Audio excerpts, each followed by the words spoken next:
Mesdames et messieurs, bonsoir et merci d'être au rendez-vous de cette session d'information sur Canal 3 Bénin. Voici les titres du journal. Le jeune musulman édition 2025 est désormais conjugué au passé. Les frères et sœurs en l'islam se sont retrouvés ce dimanche sur les différentes places Idi pour la grande prière de fin de Ramadan. Ceci après un mois de privation. Nous ferons dans ce journal un tour chez les musulmans de Natitengo. Et bien évidemment, nous ferons également un tour chez les musulmans de Boïkon qui ont aussi célébré l'Aïd el-Fitr. Dans cette ville carrefour du département du Zou, les festivités ont démarré comme à l'accoutumée avec la grande prière à la place Idi.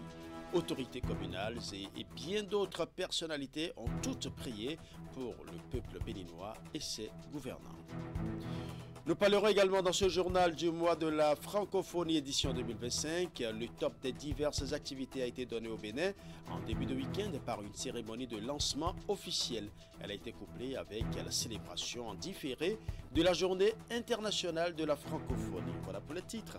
Mesdames et messieurs, à nouveau bonsoir. Après un mois de privation, les musulmans de la cité de Nanto, à l'instar de leurs frères et sœurs du monde entier, ont sacrifié à la grande prière de fin de Ramadan. Comme vous le verrez sur ces images, ils étaient à la grande place Idi de la mosquée centrale de Natitengo pour rendre grâce à Allah, le très miséricordieux qui leur a permis d'accomplir le jeûne en paix et en santé. Une prière rehaussée par les messages de paix dans le sermon de l'imam. À Abomey aussi, dans le département du Zou, les festivités de l'Aïd el-Fitr ont été précédées du grand moment d'action de grâce et d'invocation de Allah, le très miséricordieux. Un moment de partage et de pardon pour les fidèles musulmans. Les détails dans ce reportage signé Imet Elena Mousso. À la place Idi d'Abomey ce dimanche, c'est la grande affluence. Les disciples de Mahomet se sont retrouvés pour une fois encore implorer le Tout-Puissant. Cette prière vient lancer les réjouissances de l'Aïd el-Fitr. Après 30 jours de privations diverses et de méditation, les fidèles musulmans expriment ici leur reconnaissance à Allah le miséricordieux. Allahu Akbar. Allahu Akbar. Nous rendons grâce à Dieu d'abord parce que nous avons fait 30 jours de jeûne et ça s'est bien passé, il n'y a pas eu d'incident. Et je demande à ceux qui n'ont pas pu aller jusqu'au bout que Dieu leur donne la foi de se racheter. Saisissant l'occasion, la communauté a prié pour le peuple de même que les gouvernants. Les vœux ont été formulés pour le bien-être de tous. Mais avant, dans son sermon, l'imam a particulièrement invité chacun à la culture du pardon et de la tolérance. Le pardon. Quelles que soient les conditions, il faut pardonner quand même. Parce que c'est ça, c'est sur le pardon que repose tout le reste. C'était notre message. On a parlé beaucoup de pardon et lorsqu'on est brimé, n'importe comment il faut pardonner. C'est le pardon. Rien que le pardon. S'il n'y a pas le pardon, rien ne peut marcher. Et je profite de votre micro pour remercier le chef de l'État, Patrice Talon, qui a tout fait pour réconcilier les frères musulmans de la grande mosquée de Porte-Novo. Cela veut dire que nous avons un chef d'État qui a l'écoute du peuple. Pendant la période de jeûne, les fidèles ont observé diverses règles qui doivent être perpétuées, a rappelé l'imam. El Hadj Ilyas Sounondi Tchao a précisé que certaines habitudes et attitudes doivent caractériser le bon musulman qui ne doit au grand jamais s'en détourner au risque d'impacter négativement son entourage. À l'instar des fidèles musulmans d'autres localités du Bénin, ceux de la ville Carrefour ont aussi célébré l'Aïd el-Fitr. Les festivités ont démarré, comme à l'accoutumée, avec la grande prière à la place Idi. Autorités communales et bien d'autres personnalités ont toutes prié pour le peuple béninois et ses gouvernants. L'imam dans son prêche a invité la communauté à la culture de la paix. Imet Elena Mousso. Le jeûne du mois de Ramadan s'est achevé à Boïkon. Musulmans des 4 coins de la ville ont rallié ce dimanche matin la place Idi. Ensemble, ils ont prié et invoqué Allah, le Tout-Puissant. Cette grande prière qui marque le début des festivités de l'Aïd el-Fitr a aussi été pour eux l'occasion d'exprimer leur reconnaissance envers Dieu pour les avoir gardés et permis de passer sans grande difficulté ces 30 derniers jours. C'est le mois d'excellence de rémission des péchés. Donc, nous demandons le pardon, puisque nous sommes, en tant qu'êtres vivants, nous sommes des éternels pécheurs. Donc nous prions, nous avons prié pour le pays, pour nous, pour la famille en général. 30 jours, vous êtes en communion avec Dieu Tout-Puissant et on se sent très à l'aise, on se sent léger, on se sent purifié. Ce n'est qu'un plaisir pour nous que le Dieu nous ait permis de faire ces 30 jours de jeûne et qu'on le termine comme ça, alhamdoulilah. À ce grand rendez-vous d'action de grâce, nombreux y ont pris part. Dans la foule, on pouvait remarquer la présence de plusieurs personnalités. Le maire de la ville Carrefour et certains membres du conseil communal étaient également aux côtés de la communauté musulmane. Moi, j'ai vécu intimement avec cette religion qui est une religion de paix. Je dis bien de paix, qui prône la paix, qui proclame la paix, qui vit la paix, qui prêche la paix. Alors vous doutez bien que lorsqu'il s'agit des musulmans, je me dois d'être là. Toute la communauté boïkonoise se doit d'être là. Moi je suis heureux de se vivre ensemble, c'est formidable. C'est ça aussi, être croyant et avoir la crainte de Dieu. Je suis heureux de voir que dans ce pays, musulmans, catholiques, protestants, animistes puissent être dans leur foi et en bonne communion. Ça c'est très important. C'est très très important. Et je crois que c'est ce qu'il faut garder dans notre pays, cette tolérance, cet amour dans nos prochains. Ce rassemblement du lendemain de la rupture du jeûne cette année a été pour l'imam le moment propice d'inviter l'assistance à la culture de la tolérance et l'unité. Dans son prêche, El Hadj Idriss Boukari a rappelé l'importance de la prière. Il a convié les Béninois à prier constamment pour la nation et les dirigeants. Les dirigeants, ils vont prier pour eux. Parce qu'ils sont là pour nous. Il n'est pas bon de dire de mauvaises choses sous les dirigeants. Il faut prier pour eux. Avant de congédier l'Assemblée pour le festin, l'imam a aussi évoqué les bienfaits du jeûne. Les fidèles ont été incités à maintenir les bonnes habitudes afin de bénéficier pleinement des grâces d'Allah. À Cotonou et plus précisément à Akbakba, les fidèles de la mosquée d'éducation islamique ne sont pas restés en marge de la célébration de l'Aïd el-Fitr. Ensemble avec leur imam, ils ont remercié Allah, le très miséricordieux, pour ses bienfaits tout au long de ce mois sacré du Ramadan. Retour sur les images avec Teddy Goudalo.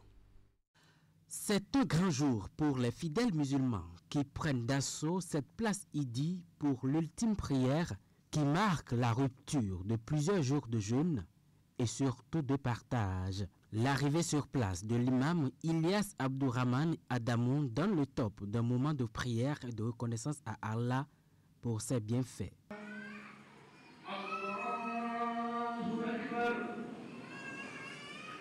En ce jour de Ramadan, ces fidèles musulmans se sentent encore plus réconfortés dans leur foi. On est en joie d'avoir fêté et on remercie Dieu et on prie beaucoup pour le président de la République qui termine bien son mandat. Je remercie le bon Dieu qui nous a permis de célébrer ce jour. C'est un sentiment de soulagement, de fierté d'avoir accompli l'un des piliers de l'islam. J'ai prié pour nos dirigeants, en particulier notre président de la République. J'ai prié pour que la paix surtout dans notre pays. Le sermon de l'imam met ici un point d'honneur sur le pardon et la paix, deux aptitudes que doit promouvoir le musulman dans son entourage. Il insiste par la suite sur ce que doit être le comportement du fidèle musulman après le jeûne. On a jeûné 29 jours cette année et nous remercions Allah subhanahu wa ta'ala d'avoir nous permettre d'avoir le courage et la force pour accomplir vraiment des voies qu'il nous a demandé de faire. Et on a prié avec les fidèles et vraiment on est toujours ensemble, la communauté musulmane et la population de notre cher pays, que la paix règne dans notre Bénin et que la paix aussi, bénédiction d'Allah subhanahu wa ta'ala soit sur nous. Voilà donc les sages conseils de l'imam de la mosquée d'éducation islamique d'Akbakba à Cotonou. L'étape de prière étant franchie, la fête se poursuit dans les maisons, dans l'allégresse et dans la joie pour fidèles et non fidèles musulmans. Autre volet de l'actualité nationale, nous parlerons cette fois-ci du retard. Qu'il soit professionnel, scolaire ou personnel, c'est un fléau qui touche de nombreuses personnes au quotidien. Un phénomène qui peut avoir des répercussions importantes sur le rendement, la productivité, les relations interpersonnelles, mais aussi le bien-être individuel. Une équipe de notre rédaction s'est penchée sur le sujet. Voici le reportage commenté par Florence Bossa. Le retard, un phénomène qui touche tous les aspects de notre quotidien, est un mal souvent sous-estimé, mais aux conséquences multiples. Que ce soit dans le cadre professionnel, scolaire ou personnel, il ne se limite pas à un simple décalage horaire. Il peut en réalité être le reflet de nombreux facteurs de la mauvaise gestion du temps. L'année dernière, j'avais une manipulation au niveau de trucs là, au niveau de la face, c'est-à-dire je vais aller manipuler au laboratoire. Donc je disais, je vais quitter la maison à 7h30. Or, j'avais le TP à 8h. Donc je me disais, de 7h30 à 8h, ça fait un intervalle de 30 minutes. Donc je puisse y atteindre déjà la destination. Donc vu tout ça là, bon, je restais à la maison et je ne me pressais pas. Donc rapidement, je suis sur la voie où il est 8h. Or, le TP doit commencer à 8h00. Donc, je me suis couru, j'ai fait tout et je suis venu. Mais les laborantins m'ont dit que c'est désolé, qu'ils n'ont plus d'autre chose à me faire que de revenir l'année prochaine. Le retard est négativement perçu dans de nombreux contextes et surtout du point de vue social. C'est tellement intégré dans nos comportements, dans nos pratiques, dans nos vies sociales que beaucoup se demandent, mais si on ne peut pas, ou si c'est le Béninois qui est né comme ça, ou si c'est l'Africain qui est né comme ça. Donc cela traduit un peu la perception a posteriori négative, mais qui se traduit par une sorte de perception positive parce que, comme l'a dit l'autre, une habitude qui devient répétitive devient une sorte de réalité, ça devient un comportement acceptable par la société. Je ne dis pas que le retard est accepté, non. Mais quand vous voyez le nombre de personnes qui adoptent le retard comme attitude aujourd'hui, on est en droit de se dire si cela n'est pas devenu aussi un comportement ou si cela n'est pas aussi intégré dans notre vie sociale. Il n'y a pas de raison favorable, il n'y a pas de raison valide. Si ce n'est pas une sorte de négligence. Dans un monde où chaque minute compte, mettre en place des solutions efficaces pour combattre ce phénomène devient essentiel. Tout individu connaît une période d'apprentissage. Les astuces, c'est au niveau de nos enfants. À l'école déjà, il faut tout faire pour les amener à être à l'heure. Amener un enfant à être à l'heure à l'école, c'est que tout faire pour qu'il dorme vite, pour vite se réveiller. Donc il faut programmer nos enfants à ne pas être en retard. C'est très important. Quand l'enfant est programmé à être à l'heure, le principe de ponctualité sera une réalité. Lorsque vous avez un emploi du temps, lorsque vous savez ce que vous voulez faire à chaque moment de la journée, ça vous évite de venir en retard parce que vous allez prendre des dispositions, vous allez anticiper sur le fait que je vais peut-être à Akbakba, je suis à Godomé, il y a un risque d'embouteillage, je vais vite quitter la maison. Sur le plan professionnel, un retard répétitif peut nuire à la réputation d'une personne. Dans un cadre scolaire, le retard régulier d'un élève au cours affecte ses résultats. Au niveau personnel, un retard récurrent peut engendrer du stress, de la frustration et même des conflits dans les relations sociales. Le mois de la francophonie au Bénin, édition 2025 démarre. Le top des diverses activités a été donné en début de week-end par une cérémonie de lancement officielle. Elle a été couplée avec la célébration en différé de la journée internationale de la francophonie. Le thème de cette journée des 20 mars est intitulé cette année « Je m'éduque, donc j'agis ». William Cléquin pour les détails. Du thème de la journée internationale de la francophonie de cette année, intitulé « Je m'éduque, donc j'agis », est extrait un sous-thème évocateur, L'éducation fabrique les citoyens conscients et outillés pour relever les défis du monde. C'est le ferment autour duquel s'articulent les diverses activités concoctées pour le mois de la francophonie édition 2025 au Bénin. Elles sont d'ordre scientifique, éducatif, culturel et sportif.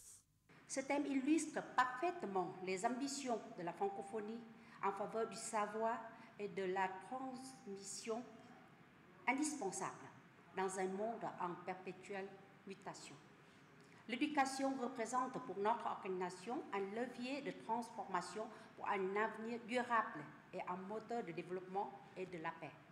Cette cérémonie de lancement a été présidée par le ministre des Affaires étrangères, Olusegun Ajadi Bakari.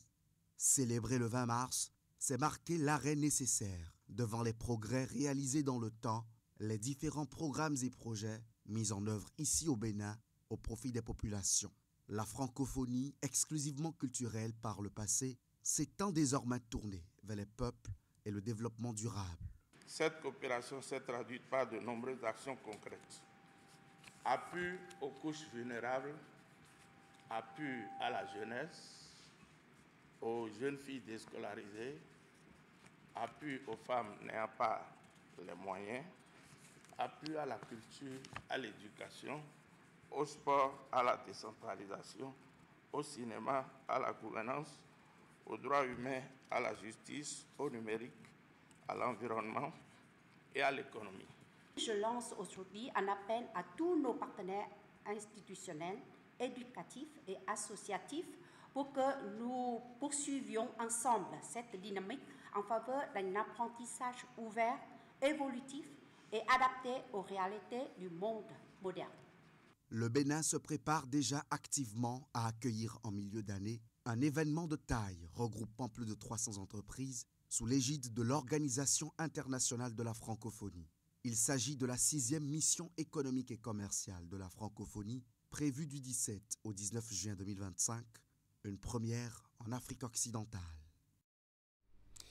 Journée internationale des droits de la femme, on en parle encore, et cette fois-ci avec les enseignantes du primaire du département du Littoral. Elles ont choisi la date du 29 mars pour commémorer cette fête. Elles avaient à leur côté pour la circonstance le ministre conseiller aux enseignements maternels et primaires, Paulin Benou. C'était un moment de riches échanges entre collègues. Suivant. Sur ce podium, elles démontrent leur capacité en matière de danse.